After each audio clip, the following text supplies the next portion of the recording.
Bihar's infrastructure is at the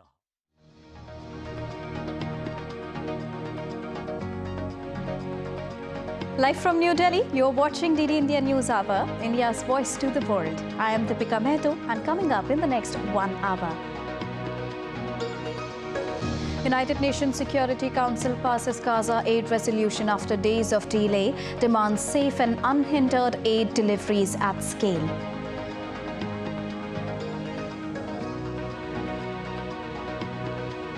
France detains 2 people as Nicaragua-bound plane with Indian passengers grounded. India gets consular access, says situation being investigated. It also ensures well-being of the passengers.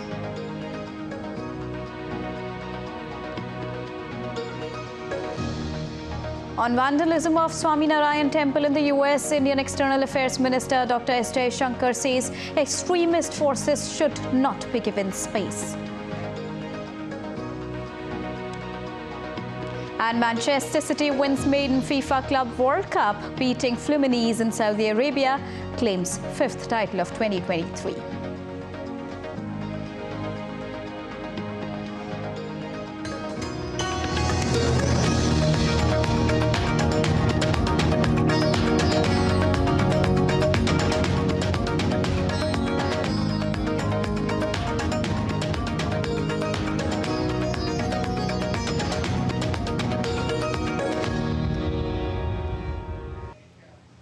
Getting you the latest on Israel-Hamas armed conflict first.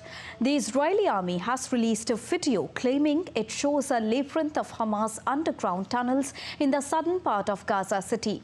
The video captured a K9 unit dog who was attached with a camera going through a tunnel and walking around underground structures and what Israel calls command and control centers.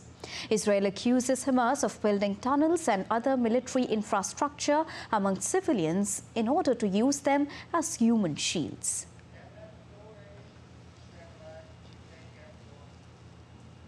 Now, in the latest on the Israel-Hamas conflict, the United Nations Security Council has passed a resolution calling for urgent action to get more humanitarian aid into Gaza. The move comes after days of delays as the UN members negotiated on a draft text that was palatable for all those on the Security Council. DD India's William Denslow reports from United Nations headquarters in New Delhi.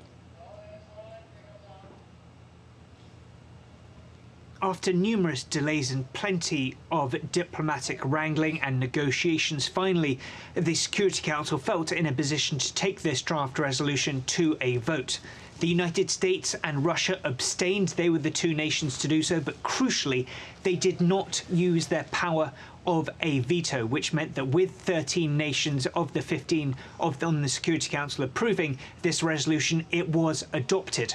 We know so much more needs to be done to address this humanitarian crisis and to lay the groundwork for a lasting peace. And let's be clear, Hamas has no interest in a lasting peace. Hamas is determined to repeat the horrors of October 7th over and over and over again. And that is why the United States supports Israel's right to protect its people from acts of terror. And I'll note that the resolution does not support any steps that would leave Hamas in power, which in turn would undermine the prospects for a 2-state solution. What it calls for? Well, it calls for urgent steps to immediately allow the safe, unhindered and expanded humanitarian access and to create the conditions for a sustainable cessation of hostilities. That is a marked difference from the language we saw earlier this week that called for urgent and sustainable cessation of hostilities. The resolution also calls for the UN to appoint a coordinator to establish a UN mechanism for accelerating the provision of humanitarian relief consignments to the Palestinian enclave. It calls for the immediate release of Israeli hostages and for all sides to respect international humanitarian law. We supported this resolution, which will streamline aid checks so we can massively scale up the humanitarian response. It demands the immediate and unconditional release of hostages. and it calls for steps towards a sustainable cessation of hostilities. As far as Israel is concerned, well, they said that the UN Security Council should focus more on condemning Hamas and freeing Israeli hostages than negotiating this text. Israel not only has a right but an obligation to guarantee its security. This is why our mission to eliminate Hamas's capabilities has not changed. And this is why security inspections of aid will not change. Israel will not permit the regrouping and rearming of Hamas, as the atrocities of October 7th can never be allowed to repeat themselves. We heard from the UAE, who was a sponsor of this resolution, saying that while it isn't perfect, there are real hopes that this can at least facilitate more humanitarian aid to enter Gaza, as well as to see more done to protect humanitarian workers. William Denslow in New York, reporting for DD India. Meanwhile, the United Nations has called for immediate release of hostages held by Hamas. Israel began its military operation in response to the horrific terror attacks launched by Hamas on 7 October. And nothing can possibly justify those attacks or the brutal abduction of some 250 hostages. And I repeat my call for all remaining hostages to be released immediately and unconditionally. The spokesperson of the Israeli Defense Forces, Daniel Hagari, has reacted to the UN resolution adopted by the Security Council. The IDF spokesperson said that the resolution includes a demand for the unconditional and immediate release of the hostages held by Hamas and to allow humanitarian access to address their medical needs. It's important tonight to say that in today's decision by the UN that passed few hours ago and accepted by Security Council, the demand which was raised for an immediate release of the hostages without conditions and to allow humanitarian access in order to get medical needs for the hostages held by Hamas, we call on the international community and the international organizations to implement the decision. The White House on Friday has said that a dual US-Israeli citizen believed to have been abducted by Hamas was killed during the raid in Israel on the 7th of October. The citizen, named Gadi Hagei, a 73-year-old man, was reportedly taken alongside his wife Judy near Kibbutz Nir Oz in southern Israel on the 7th of October. Now it is believed his remains are being held by Hamas in Gaza. However, it remains unclear exactly how or where he died. The Hostage and Missing Persons Families Forum says that 5 to 10 US citizens are still being held as hostages. Japan's government is replacing 2 top executives of the ruling LDP party as it tries to recover from an ongoing kickback scandal. Several powerful party members are being investigated for allegedly skimming money from fundraising events. Chris Gilbert reports from Tokyo. Heading into the New Year's end-of-year period here in Japan, we see the end of 2 more top executives of the LDP, the ruling party. It is the policy chief and the diet affairs chief, the diet being Japan's parliament. They are being replaced by the former education and defense ministers, respectively. This, of course, follows the resignation of 4 very powerful senior members of the cabinet just last week over this fundraising scandal. These were the ministers of industry and trade, agriculture, internal affairs, and, of course, the Chief Cabinet Secretary Hirokazu Matsuno. He was the face of this administration, the man who met the press every day. They're all being investigated for allegedly, skimming off the top or receiving kickbacks from fundraising events. And the Prime Minister has, although he's not been directly investigated, is still somewhat appearing linked to this. His polls, his approval ratings have certainly taken a beating, some at record lows going back 70 years. The GG newspaper has him at about 17%. The Mainichi Shimbun, 16% approval ratings. Kyoto, a record low of 22%. And his disapprovals are ranging anywhere between 58 to 70%. So as one political scientist said to me, he is grossly unpopular at the moment. And this is significant because heading into 2024, He is facing the renewal of his leadership of the LDP in about 10 months' time. And analysts had expected that he'd wanted to call a snap election before then to get the public to refresh his mandate before the party gets a shot at it. But they're saying now that with numbers this bad, the LDP may only bleed votes and the Prime Minister may only make himself or corner himself into an even worse position. So he has several headaches to address when he starts the new political year in 2024. Chris Gilbert in Tokyo reporting for DD India. Now, India's External Affairs Minister, Dr. S. Jaishankar, said that Indian consulate has condemned the defacement of the Swaminarayan Mandir Vasan Sanstha authorities in the United States. The Indian Embassy in San Francisco has asked for quick action against the perpetrators who were involved. Bharat के बाहर जो extremism जो है, जो अलगावादी, जो separatism जो है, ऐसे ताकतों को स्पेस नहीं मिलना चाहिए। और जो हुआ है, हमारे राजदूतावास ने, कॉन्सुलेट ने मुझे वो वहाँ की सरकार और वहाँ के पुलिस के साथ शिकायत की है और ये इस पे मेरे ख्याल से इंक्वायरी जारी है। The Consulate General of India in San Francisco said that the incident has hurt the sentiments of the Indian community. They have pressed for quick investigation and prompt action against the vandals by the US authorities in this matter.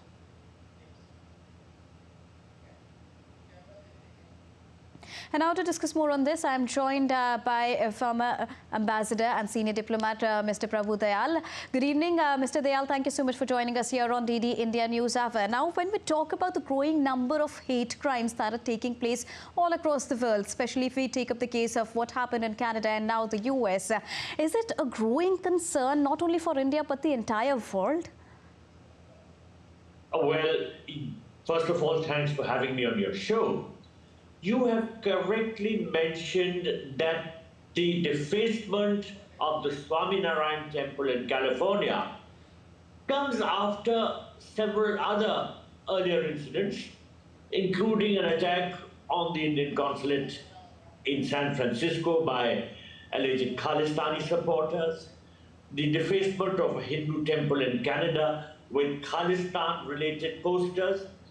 So the concern is, as the External Affairs Minister very rightly pointed out, that extremists and separatist forces outside India, which are staunchly anti-India, they are getting space. And as the Minister said, they should not get space. I think what happened in California at the Swaminarayan Temple can be described as an act of targeted vandalism. It is, as the Californian police authorities have themselves acknowledged, it's a hate crime. And what is needed is a comprehensive investigation. There is enough footage, surveillance footage, which should be available around the site, and this should help the police authorities to piece together the sequence of events leading to the defacement. But the important thing is that the crime should not go unpunished because, as I said earlier, it's a hate crime. Indeed, and when we talk about such hate crimes and when we talk about this sort of cases taking place in larger democracies, bigger democracies, how do we tackle this? How do we handle this? Well, I'm also very concerned about these overseas events, which indicate the rising anti-India extremism there. But the point is that the authorities in these countries have to take necessary action to curb such activities. And our Prime Minister has emphasized the necessity for mature and stable partnerships between nations. But of course, we are not linking isolated events to what could be the impact on diplomatic relations. But if these targeted anti-India activities go unchecked, then certainly diplomatic relations can be impacted. So it's up to the US authorities and, of course, the Canadian authorities, because These places are rife with certain elements which are anti-India. It is important for these countries to check this trend and to bring the culprits to book. This is extremely important because we want to see serious action being taken, and that serious action would be necessary to emphasize the importance which these countries lay on a sound diplomatic relationship with India. Mr. Dayal, you rightly pointed out that we should not link it with diplomatic relationship and should not throw the light in that angle. But when we talk about the relationship between India and US, the healthy relationship, the diplomatic efforts that we've seen of late, and parallel to this, the sort of cases that are emerging, and this is not the first time that this sort of case is emerging, but considering the strong bilateral relationship between India and US, we would be able to handle this case even better now, do you think? Well, you know, let me point out that I said that if such incidents continue unchecked, then certainly there will be an impact on the diplomatic relationship. And because at the moment we do have, for instance, a very good relationship with the United States, it is incumbent on the US authorities to take action against the culprits. As I said, it should not be difficult for them to identify who the mischief makers are, because there would be enough surveillance which would be available, you know, footage. And they should be able to connect two and two and to find who the perpetrators of these mischievous acts are. So I think it's important for the US authorities to take proper and tough action to bring to justice these offenders and these people who are indulging in hate crimes. Because if they don't do that, then naturally, the diplomatic relationship could get endangered. Indeed. Thank you so much, Ambassador Dayal, for joining us and bringing us a rounded perspective. We all are waiting for the investigation report that will now turn up from the US on the said case. Thank you so much for now. Thank you. Thank you. We are moving for a short break right now, but still to come on DD India faces opposition in the streets.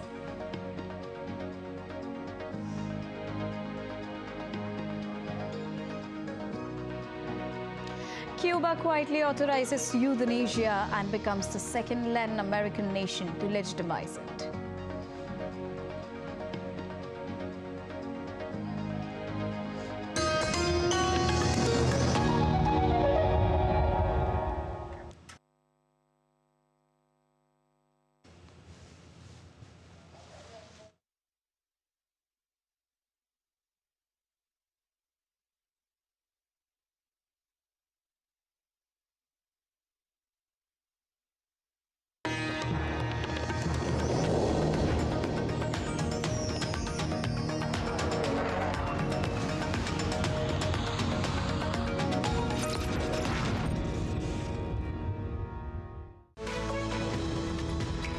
We just don't bring you the news as it unfolds. We get to the heart of the matter. We don't just present facts. We demystify complex social, political, and economic events. We break stories that shape the world's present and future because you deserve the truth. I am Tanvi Taneja from New Delhi. I'm Ollie Barrett from London. I'm Nick Harper from Washington, D.C.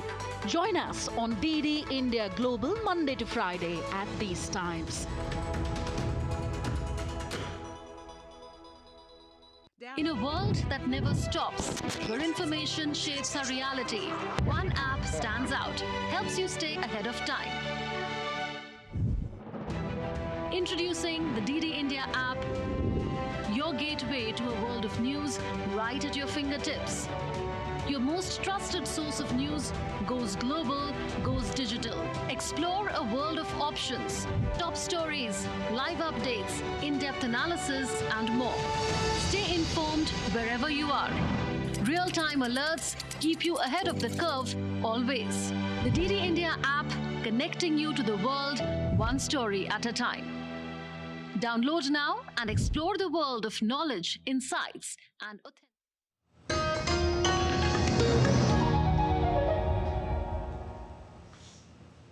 Welcome back after that short break. You are watching DD India News Hour with me, Deepika. Now, France has grounded a charter flight headed to Nicaragua carrying 303 Indian passengers. The flight, carried out by Romanian charter company Legend Airlines, had departed from Dubai and landed at the small Vatry airport on Thursday afternoon for a technical stopover when the police intervened. 2 people have been arrested for questioning in this regard. A judicial investigation has also been launched into the conditions and purposes of the trip. In a social media post, Embassy of India in France said French authorities informed it of a plane with 303 people, mostly Indian origin, from Dubai to Nicaragua, detained on a technical halt at a French airport. Embassy team has reached there and obtained consular access. The embassy further said that it is investigating the situation and also ensuring well-being of the passengers. The United States Supreme Court refused to immediately rule on former U.S. President Donald Trump's claim that he cannot be prosecuted for trying to overturn his 2020 election defeat, allowing a federal court to continue reviewing the case. The decision came as Trump faces a slew of legal troubles.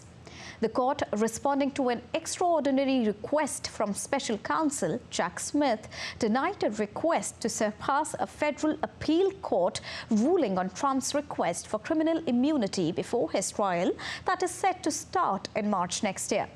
The court issued its order without any explanation. The court may still decide to reconsider the issue later on. Mexico's President Andrés Manuel López Obrador announced on Friday that his government will strengthen its efforts to control immigration as it seeks to assist the United States in dealing with an unprecedented surge of migrants attempting to cross its borders. The announcement comes after he spoke with U.S. President Joe Biden, during which the 2 leaders agreed that more border enforcement is necessary as the surge of migrants disrupts cross-border commerce. On Friday, the United States reopened 2 border crossings with Mexico 5 days after the 2 crossings were closed due to an increase in migrant traffic. The White House has thanked Mexico for its efforts to reduce migration in the region. Now, less than 2 weeks after he took office, Argentine President Javier Milei faces opposition in the streets. The radical economic shifts announced by his government are causing distress among some of the citizens as the new president tries to deal with the country's worst economic crisis. DD India's Latin American correspondent Mary Trini Mina has a report. Argentina's new president is making big changes in the South American country. The shock economic measures that he had promised during his electoral campaign are already raising concerns in a sector of the population. This week, leftist groups took to the streets to complain over the austerity measures being implemented by the libertarian politician. The government is warning protesters against blocking the streets and has announced a zero-tolerance policy for those who do so. More demonstrations are expected in Buenos Aires in the coming days. One of Milei's first economic decisions was a 54% devaluation of the Argentina peso in an effort to control the triple-digit annual inflation that Argentina has been struggling with over the past few years. Earlier this week, the 53-year-old economist unveiled part of his strategy to deregulate Argentina's economy. He started by signing an emergency decree that included 300 measures striking down major regulations, including Argentina's housing rental market, exports, land ownership, and food retailers, among others. The emergency economic decree is set to be in place for 2 years. The demonstrations happen at a time when 4 in 10 Argentines are living in poverty, and inflation is running at over 140% in South America's second largest economy. In Caracas, Mary Trini Mena reporting for DD India. Cuba on Friday authorized euthanasia, the practice of ending life of a patient to limit suffering, as part of its legislation updating the nation's legal framework for its universal and free healthcare system. There was, however, barely a mention in Cuba's state-run media that the government would approve the practice with no public debate. Terms such as euthanasia were removed from the law and instead used the important plural of determinations. This law legitimizes a right that was demanded during the family's court debate. Many people refer to it. It is the right each person has, based on their own dignity, to determine how the end of their lives will transpire. De determinar cómo quiere que se desenvuelva el final de su vida. The United States Centers for Disease Control and Prevention said on Friday that COVID-19 subvariant JN.1 now accounts for 39% to 50% of cases in the United States as of the 23rd of December. Now, this is an increase from the estimated 15% to 29% of cases in the United States that the CDC had projected as of the 8th of December. The CDC said that the variant continues to cause an increasing share of infections and is now the most widely circulating variant across the country. The continued growth suggests that the variant is either more transmissible or better at evading immune systems than any other circulating variant. National Day of Mourning is being observed in Czech Republic to pay tributes to the victims of the forced mass shooting of the Central European nation. Czech President joined hundreds of mourners on Friday at the Charles University headquarters in Prague to pay tribute to the 14 people killed by a student gunman on Thursday. People in Czech Republic mourned the victims of the country's worst mass shooting. Hundreds of candles lit up a square outside the university where a student gunman killed 14 people on the 21st of December. People outside the Charles University paid tribute to the victim. The last French troops deployed in Niger to help fight a decade-old Islamist insurgency have left the country, marking a significant blow to France's influence in the region. France's military exit was a key demand of a junta that seized power in Niger in July, similar to those in neighboring Burkina Faso and Mali after earlier coups there. Niger had remained a key security partner of France until the coup. Earlier, France said that it was planning to close its embassy in Niger for an indefinite period. Floodwater starts receding in the southern Indian state of Tamil Nadu. Drone footage shows restored flows of water in river, but waterlogging in residential areas still persist. Over 150,000 acres of farmlands, including horticulture crops, have been destroyed in several districts across the state. India's Finance Minister Nirmala Sitharaman informed that the central government has chalked a comprehensive support mechanism for relief operations. The relief and rescue operation continues. M117V5 and ALH Through of the Indian Air Force have airdropped over 11 tons of relief materials in 12 different places.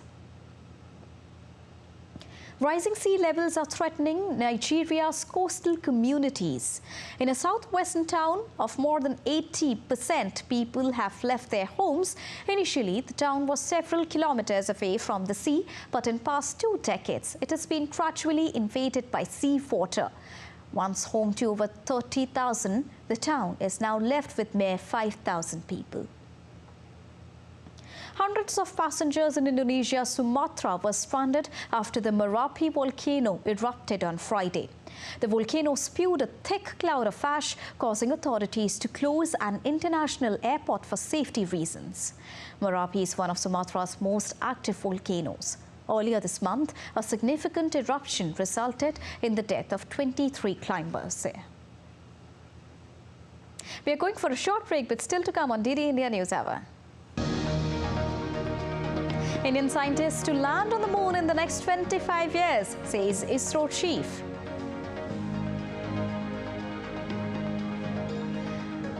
India's External Affairs Minister Dr. S. Jaishankar attends third convocation ceremony at Rashtriya Raksha University.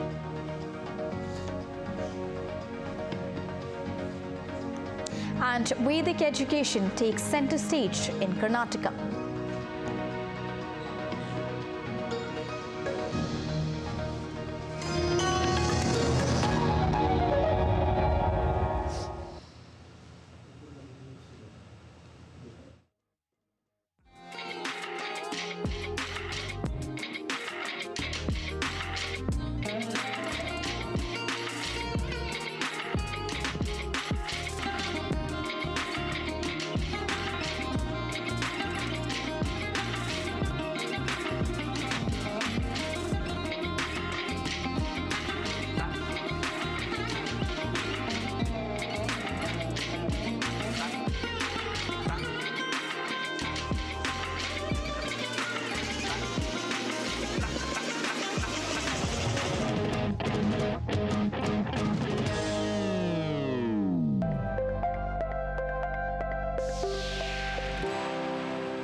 We have with us Mr. Nipendra Mishra, who heads the Ram Temple Construction Committee that was constituted following the Apex Court's order of the land site at the Ram Janmabhoomi. The country is capable of deciding its fate. This country has to decide how secular we are, and perhaps I do not want to mention this secularism in this country is far beyond, much more advanced than the so-called secularism that is practiced by most of the developed countries. We have not rushed through it. We have ensured that every construction, everything which is being done there is as per the highest standards.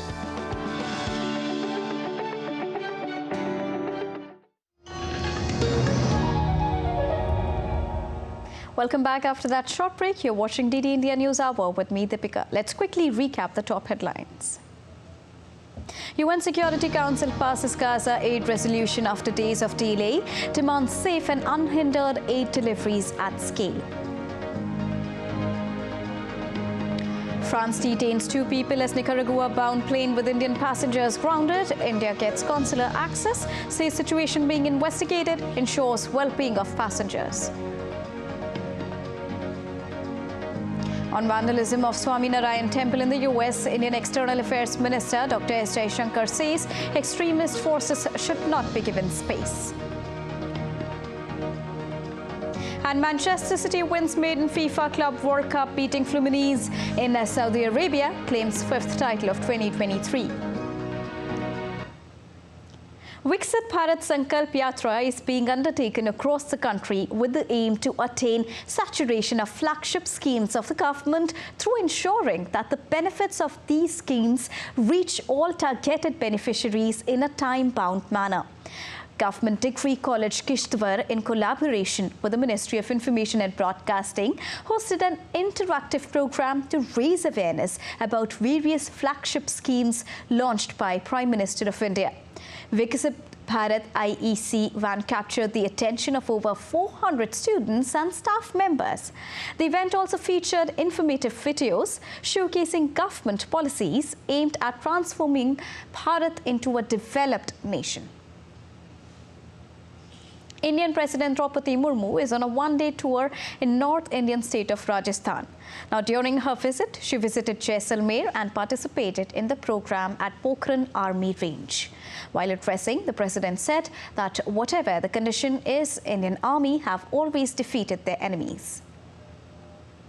भारतीय सेना ने हमेशा कठिन से कठिन परिस्थितियों में देश की रक्षा की है, चाहे वो सियाचिन ग्लेशियर हो या राजस्थान का रेगिस्तान हो। आज मुझे प्रैक्टिकल देखने को मिला कि आप किन परिस्थिति में, कैसे परिस्थिति में आप देश को सुरक्षा करती है और विरोधी को मात देते हैं।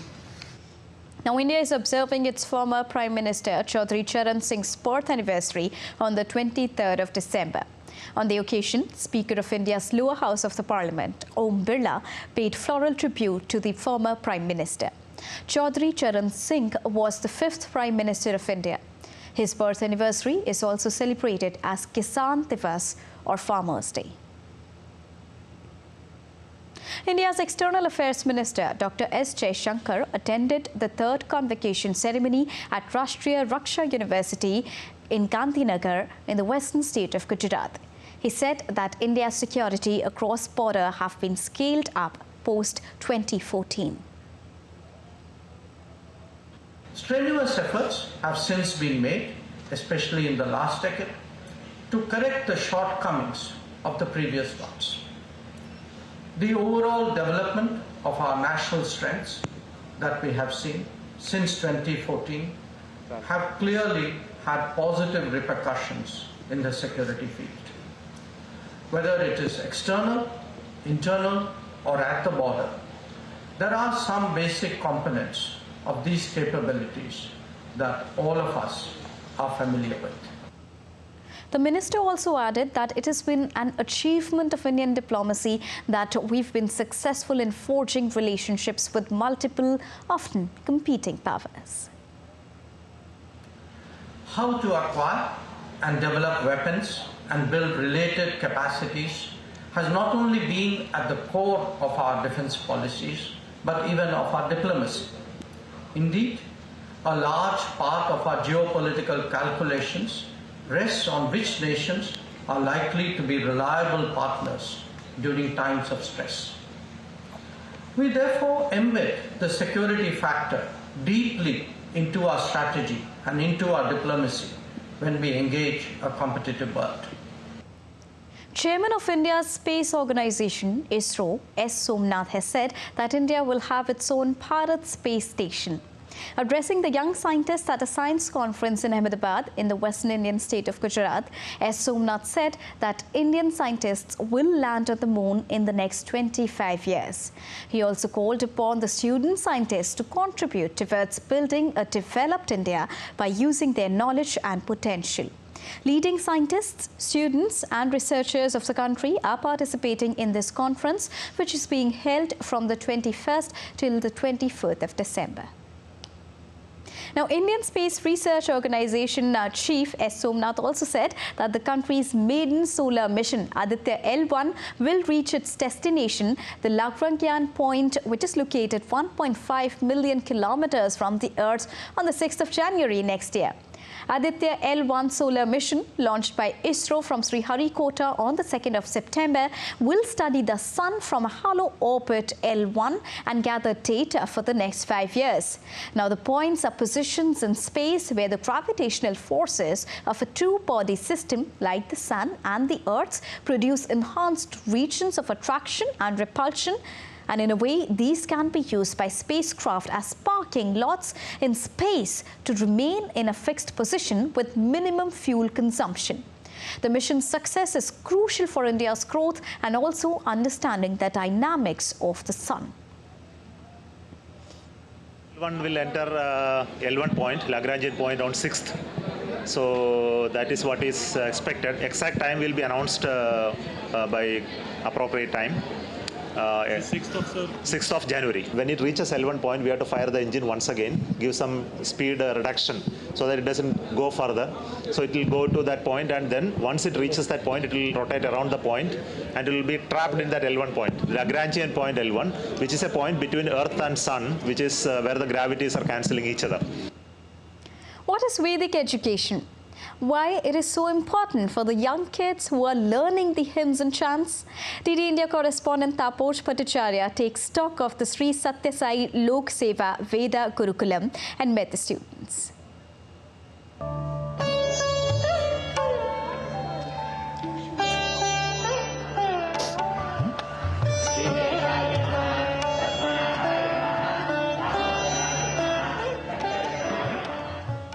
Right now, I am at Karnataka's Muddanahalli district, and it's Satya Sai Grama, where a center of excellence, especially in terms of providing Vedas, Vedic literature, Vedic knowledge, is set up. And you can see with me, there's chanting of Vedas currently going on. And I have with me a kid here who is going to give us a basic idea of what exactly is. What is your name? My name is Aditya Narayana Sharma. Aditya, how long you've been studying here and what are you studying here?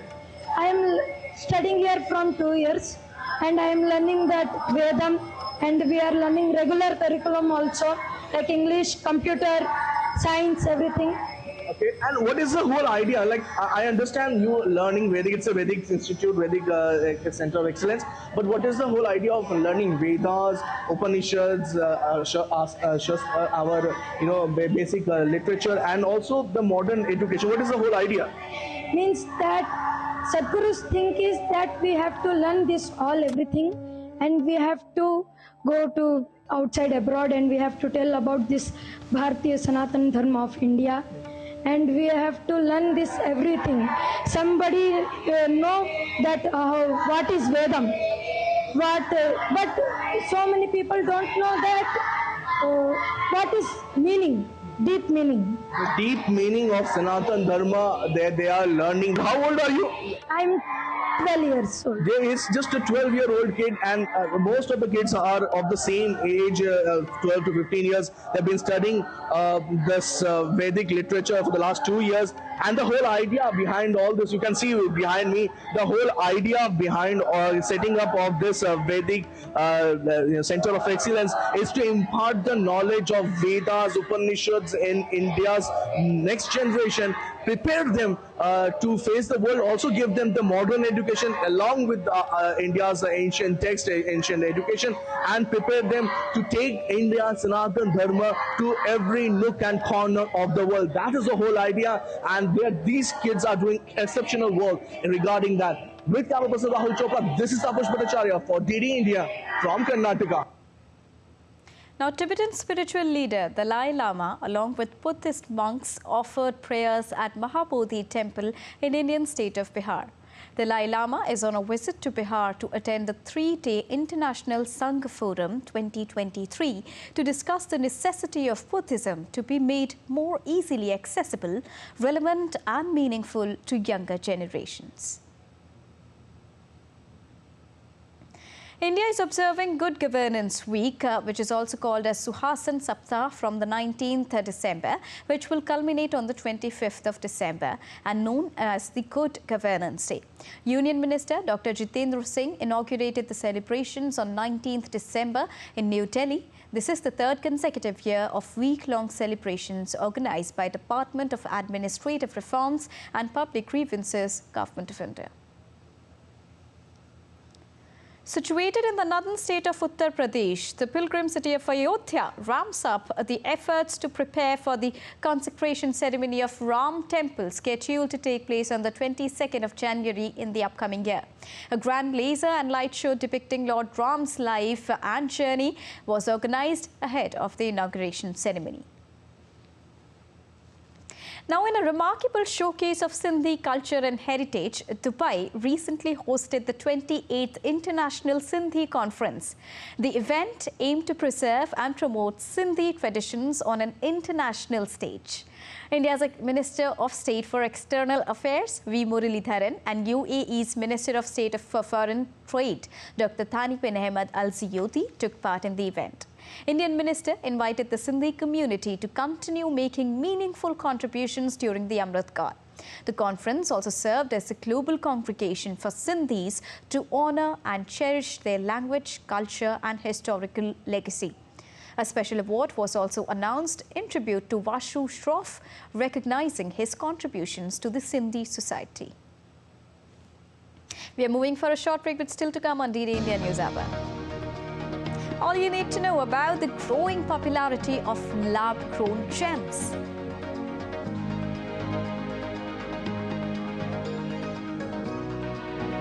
And new season of Premier League to kick off in August in the upcoming year.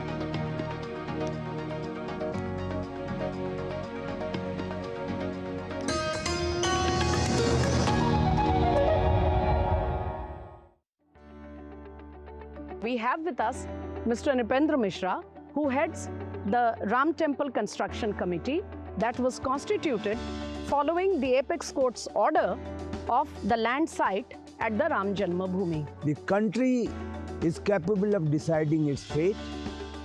This country has to decide how secular we are, and perhaps I do not want to mention this secularism in this country is far beyond, much more advanced than the so-called secularism that is practiced by most of the developed countries. We have not rushed through it.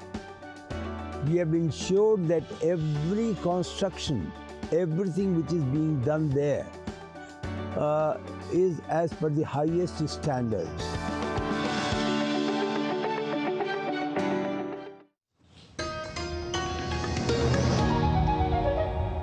Welcome back after that short break. You're watching DD India News Hour with me, Deepika. Well, lab-grown diamonds have grown in popularity over the past several years and have become a viable choice for customers worldwide when shopping for diamond jewelry. Here's a report. Lab-grown gems have become popular over the past few years and are now a viable choice when shopping for jewelry. A London designer dealing in these gems finds them perfect. She says that they are a unique blend of science and art. I think working with laboratory-grown diamonds and laboratory-grown color stones for me really brings a glimpse into the future of what fine jewelry looks like, because I think it is about a celebration of science and art together. It is a chemical process that takes around 10 weeks compared to billions of years to form naturally. So laboratory-grown gemstones are about mimicking the conditions within the earth where gemstones are formed, but in a controlled environment. Interestingly, market analysts believe that the lab-grown jewelry market is surging, with year-on-year market growth of 20% annually in recent years at $15 billion. Lab-grown diamonds are a new product that are seeing a great deal of demand in the U.S. market. They represent about 85% of sales globally are in the United States. And in the past year, in terms of total lab-grown jewelry sales, we saw a 55% rise over last year. Mid-market fashion jewelry retailers like Pandora and Swarovski also introduced lab-grown stones. Priced at 60% less than natural gems, they are highly crafted but accessible jewelry options for the customers. You know, customers buying lab-grown diamonds can enter for a variety of reasons. Maybe for them, the sustainability factor is important. Maybe it's the price-value equation, right? Understanding that they can get a very high level of quality at a price that's more affordable than diamonds that are drawn from the earth. This new category of gems is popular and profitable, sparking change across the jewelry landscape and democratizing the diamond industry. Bureau Report, DD India.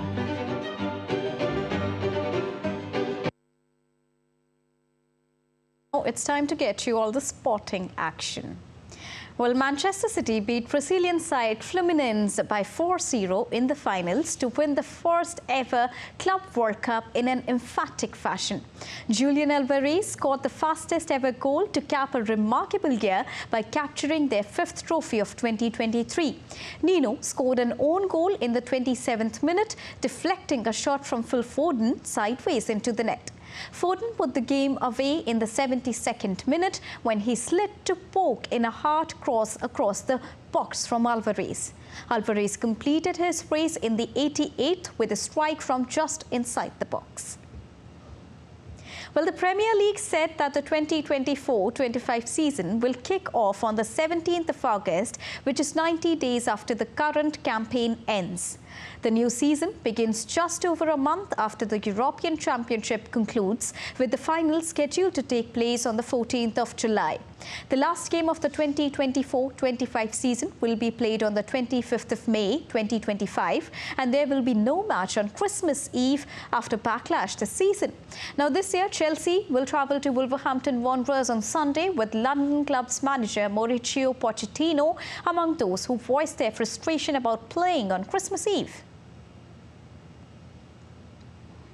Indian Sports Minister Anurag Singh Thakur paid a visit to the Sports Authority of India National Centre of Excellence. The Union Sports Minister closely observed the facilities that are being provided to the athletes at Sai Centre in Bengaluru. The minister also interacted with the athletes, coaches, sports scientists and support staff. The minister also visited dining area and dined with the athletes as well. Later, the minister also inaugurated the newly constructed 2 hostel buildings and 400-meter synthetic athletics track at Sai Bengaluru. The 300-bed hostel for men has been constructed under the Khelo India scheme. The hostel boasts of modern amenities to cater to the diverse needs of the players. The minister also envisioned that the way Bengaluru is known as Silicon Valley of India, it will soon be called as the sports hub of India, with right weather conditions and best sporting infrastructure as well. Australian women's cricket team fought back against India on the 3rd day of one-off test in Mumbai. Australia was at 230 runs for the loss of 5 wickets in the last session with the lead of 43 runs. Indian bowlers got only 1 wicket in the session between lunch and tea as Tahilia McGrath and Eliza Perry kept the bowlers at bay. The pair added over 80 runs for the 3rd wicket. Perry fell after scoring 45 while McGrath hit 73. She used her reach to get forward and negate the spin. Earlier, India scored mammoth 406 runs in the first innings. Today morning, Australia deployed a short ball tactic and grabbed the last 3 Indian wickets inside 45 minutes. Pooja Vasrakar played a few pull shots to get to 47 before perishing. Deepti Sharma top scored with 78. Australian spinner Ashley Gardner took 4 wickets. Staying on cricket, Indian batter Ruturaj Gaikwad has been ruled out of the Test series against South Africa after he suffered an injury to his right ring finger while fielding in the 2nd ODI against the Proteas. The BCCI said that he will report to the NCA for further management of his injury. The men's selection committee has named Abhimanyu Easwaran as his replacement. India's under-19 cricket team will participate in tri-series involving South Africa and Afghanistan ahead of the World Cup in South Africa. The tri-series will be played in Johannesburg. Uday Saharan will lead the 15-member squad. The India under-19 side will kickstart the campaign against Afghanistan on the 29th of December and then take on South Africa on the 2nd of January. It will then play against Afghanistan on the 4th of January and then take on South Africa on the 6th of it. The finals are scheduled to take place on the 10th of January. The Under-19 World Cup is scheduled to begin on the 19th of January in Bloemfontein. India is in Group A along with Bangladesh, Ireland and the USA. They are all set to open their campaign against Bangladesh on the 20th of January. Moving on to soccer, Inter Miami have signed striker Luis Suarez. The club announced the development on Friday. Now, Suarez will once again team up with his close friend and former Barcelona teammate Lionel Messi. Uruguayan has signed a contract for the 2024 season and has also been reunited with former Barcelona players and treble-winning teammates Sergio Busquets and Jordi Alba, with whom they won 4 La Liga titles across 5 years. Parisians' landmarks have never looked as appealing as during this holiday season, with various restaurants and stores offering Yule logs in the shape of famous Paris buildings. Guests at the Café de la Paix can enjoy the Opera Garnier log made from chocolate, biscuits and coffee while sitting across from the actual opera house. The desserts costs $94. For those who prefer the Champs-Élysées venue's Clam, a Fouquet's restaurant-shaped Yule log is available at the Eponymus restaurant for $99. Christmas preparations are in full swing across the world. Take a look at this story.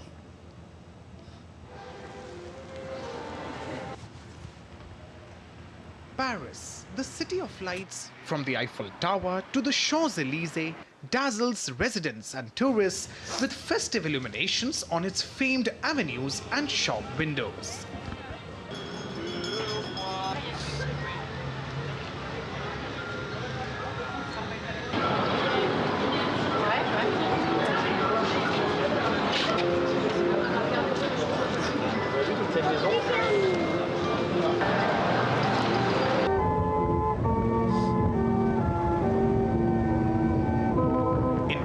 Over 2,000 underprivileged people attended the traditional Christmas dinner for the needy and homeless.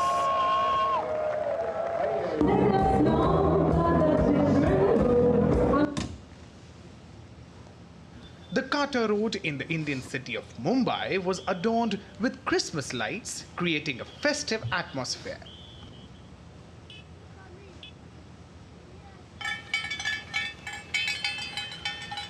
In Finland, Santa Claus and his reindeer got an environment-friendly vehicle as he prepares to spread joy across the world.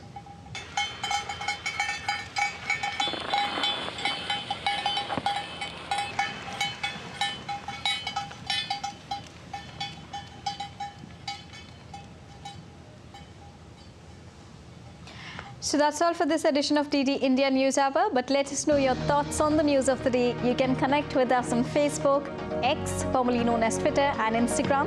We will be back with more news as it breaks here on DD India. I'm Deepika Mehto, and from all of us here in Delhi, thanks for watching DD India News Hour.